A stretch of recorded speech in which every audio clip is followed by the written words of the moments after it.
Ayan guys, good morning. Nandito kami ngayon sa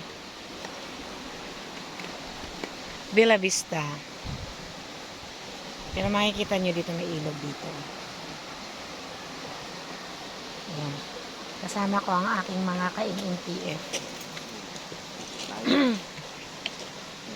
Kaway. Yan. Ito kami sa bundok. Mag-start na sila mag-ihaw. Meron kaming orientation sa MMTF and si Kapswada.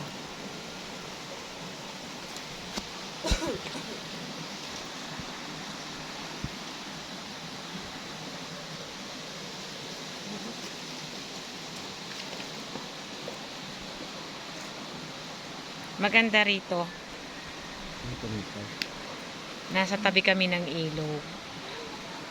Gahanap kami ng sawa. Karton. Mm. May kang karton kay Juby.